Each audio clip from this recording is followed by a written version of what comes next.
kita pada kali ini. Materi kita pada kali ini sesuai dengan kompetensi dasar yang sudah saya sebutkan tadi adalah menumbuhkan kesadaran terhadap Undang-Undang Dasar Negara Republik Indonesia tahun 1945.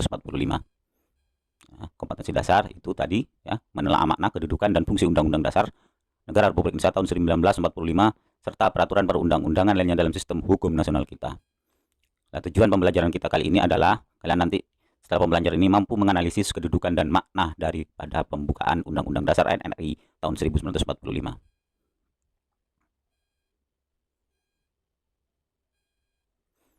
Tahukah kalian apa itu Undang-Undang Dasar Negara Republik Indonesia tahun 1945? Istilah lain dari Undang-Undang Dasar adalah konstitusi. Kata konstitusi berasal dari bahasa Inggris constitution atau dalam bahasa Belanda constitute yang artinya undang-undang dasar atau hukum dasar. Dalam bahasa Jerman dan Belanda juga dikenal istilah Grundwet yang berasal dari suku kata Grund yang berarti dasar dan Wet yang berarti undang-undang. Yang kedua-duanya merujuk pada naskah tertulis. Nah, konstitusi ini bermacam-macam bentuknya. Ada konstitusi yang tertulis dan ada konstitusi yang tidak tertulis. Konstitusi tertulis adalah aturan-aturan pokok dasar negara, bangunan negara, dan tata negara yang mengatur peri kehidupan satu bangsa dan negara yang dituangkan dalam dokumen formal atau tertulis, seperti Undang-Undang Dasar. Jadi dalam hal ini, Undang-Undang Dasar kita itu masuk dalam konstitusi yang tertulis. Ada juga konstitusi yang tidak tertulis. Konstitusi tidak tertulis adalah kebiasaan ketatanegaraan yang sering timbul dalam satu negara.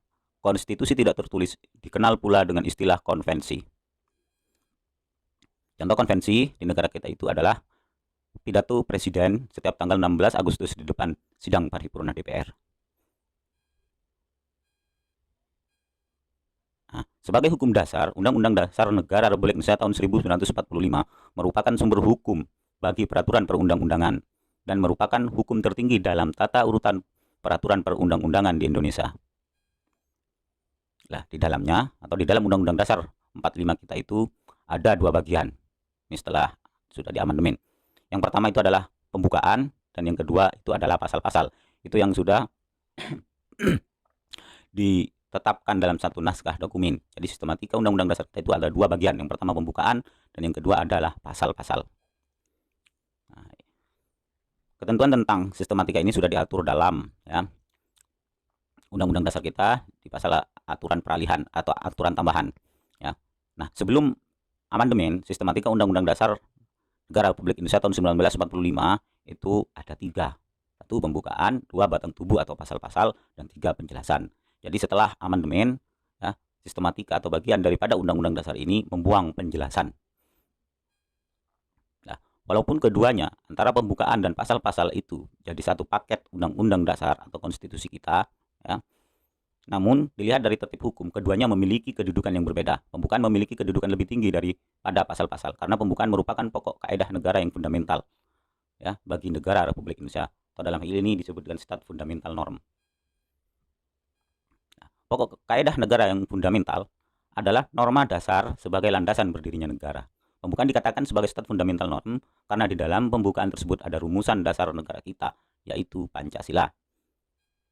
Nah, sebagai pokok kaidah negara yang fundamental, pembukaan memenuhi persyaratan untuk disebut sebagai stat fundamental norm, yaitu sebagai berikut. Berdasarkan sejarah terjadinya, bahwa pembukaan ditentukan oleh pembentuk negara. Pembentuk negara dalam hal ini adalah ya, PPUPKI dan PPKI yang menetapkan Undang-Undang Dasar Negara Republik Indonesia tahun 1945. Ya. Para anggota itu mewakili bangsa Indonesia secara keseluruhan. Yang kedua, berdasarkan isinya, bahwa pembukaan memuat asas falsafah negara, yaitu Pancasila, tadi sudah disebutkan. Ya, asas politik negara, kedaulatan rakyat, dan juga ya, memuat tujuan negara.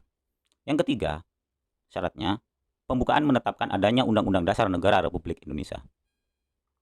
Nah, pokok-pokok kaedah fundamental yang terdapat dalam pembukaan Undang-Undang Dasar Negara Republik Indonesia tahun 1945 antara lain, ya, selain tadi sudah ada dasar negara, yang pertama adalah pokok-pokok pikiran yang diciptakan dan diwujudkan dalam pasal-pasal Undang-Undang Dasar. Nah, nanti selain makna yang akan kita pelajari, pembukaan itu juga memuat pokok-pokok pikiran. Yang kedua, pengakuan kemerdekaan hak segala bangsa.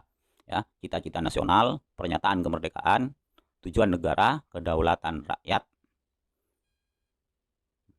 Pokok kaidah negara yang fundamental di dalam hukum mempunyai hakikat dan kedudukan yang tetap, kuat, dan tidak berubah bagi negara yang sudah dibentuk. Hal ini sesuai dengan ketentuan dalam TAP MPR nomor 20 garing MPRS garing 1966 Di sana dikatakan ya, intinya pembukaan itu tidak dapat diubah oleh siapapun, termasuk MPR hasil pemilihan umum. Ya, mengubah undang-undang, pembukaan Undang-Undang Dasar 1945 itu sama halnya dengan membubarkan negara. Secara hukum, pembukaan sebagai pokok kaedah negara yang fundamental hanya dapat diubah atau diganti oleh pembentuk negara pada waktu negara dibentuk. Nah, para pendiri bangsa itulah yang berhak mengubah undang-undang, dan ini tidak mungkin karena beliau sudah ya, tidak ada lagi. Dalam pembukaan itu terkandung nilai-nilai. Ya. Yang pertama adalah nilai universal, bahwa pembukaan negara Republik Indonesia ya,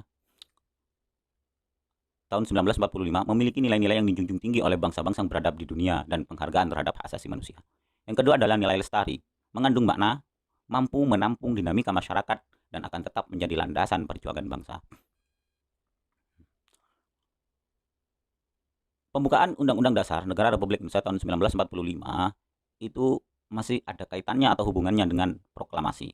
Kalau kita lihat naskah proklamasi yang memuat dua alinea atau dua pernyataan, ini berhubungan erat dengan 4 alinea yang ada di dalam pembukaan Undang-Undang Dasar Negara Republik Indonesia tahun 1945. Proklamasi kemerdekaan memuat dua hal pokok, yaitu pernyataan kemerdekaan bangsa Indonesia dan tindakan yang harus segera dilakukan dengan pernyataan kemerdekaan.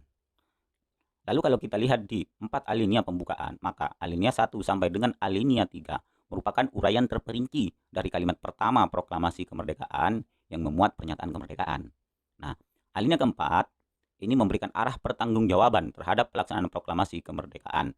Kalau di proklamasi itu ada di pernyataan kedua. Lalu kita bahas selanjutnya adalah makna alinea.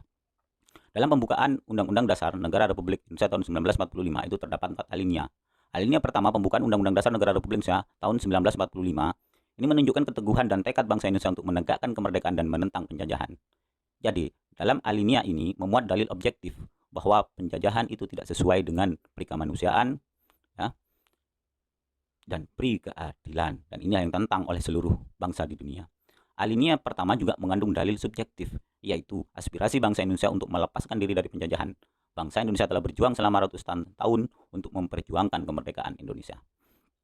Nah, kedua makna dalam alinea pertama ini meletakkan tugas dan tanggung jawab kepada bangsa dan negara serta warga negara Indonesia untuk senantiasa melawan penjajahan dalam segala bentuk. Juga menjadi landasan hubungan kerjasama dengan negara-negara lain atau hubungan diplomatik. Bangsa dan negara termasuk warga negara harus menentang setiap bentuk ya, yang memiliki sifat menjajah dalam berbagai kehidupan. Kalau dulu adalah penjajahan secara fisik, ya, kalau sekarang ini banyak bentuknya. Bisa penjajahan politik, bisa penjajahan ekonomi, bisa juga sosial budaya, ini yang harus kita lawan. Nah, makna alinea kedua pembukaan Undang-Undang Dasar Negara Republik Indonesia tahun 1945. Alinea kedua ini menunjukkan ketepatan dan ketajaman penilaian bangsa Indonesia bahwa perjuangan bangsa Indonesia telah mencapai tingkat yang menentukan. Bahwa momentum yang telah dicapai harus dimanfaatkan untuk menyatakan kemerdekaan. Ketiga, kemerdekaan harus diisi dengan mewujudkan negara Indonesia yang merdeka, bersatu, berdaulat, adil, dan makmur. Alinea ini menunjukkan kebanggaan dan penghargaan atas perjuangan bangsa Indonesia selama merebut kemerdekaan. Alinea ini juga mengandung kesadaran bahwa kemerdekaan bukanlah akhir perjuangan bangsa Indonesia. Kemerdekaan yang diraih harus mampu mengantarkan rakyat Indonesia menuju cita-cita nasional. Apa itu? Yaitu negara yang merdeka, bersatu, berdaulat, adil, dan makmur. Lalu alinea ketiga ini memuat makna motivasi spiritual, yaitu kemerdekaan yang dicapai oleh bangsa Indonesia merupakan berkat rahmat Allah yang Maha Kuasa. Selain itu juga memuat motivasi real dan material, yaitu keinginan luhur bangsa Indonesia supaya berkehidupan yang bebas. Kemerdekaan merupakan keinginan dan tekad seluruh bangsa Indonesia untuk menjadi bangsa yang bebas merdeka. Alinea ketiga ini mempertegas pengakuan dan kepercayaan bangsa Indonesia terhadap Tuhan yang Maha Esa. Manusia merupakan makhluk Tuhan yang terdiri atas jasmani dan rohani, serta menegaskan prinsip keseimbangan dalam kehidupan secara material dan spiritual. Ya, keseimbangan antara kehidupan jasmani dan rohani, keseimbangan antara kehidupan dunia dan akhirat.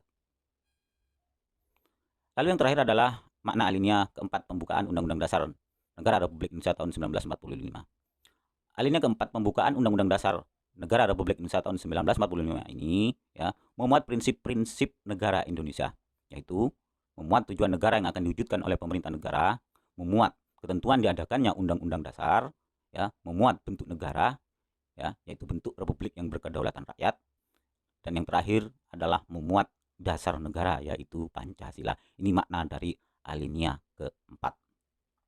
Ya, bagaimana dapat dipahami penjelasan ini? Nah, terakhir tugas kalian hari ini adalah jawablah pertanyaan berikut. 1. Jelaskan kedudukan dari pembukaan Undang-Undang Dasar Negara Republik Indonesia tahun 1945. Yang kedua, jelaskan juga mengapa pembukaan disebut sebagai stat fundamental norm. Dan yang terakhir, apa akibatnya apabila pembukaan Undang-Undang Dasar Negara Republik Indonesia tahun 1945 itu diubah?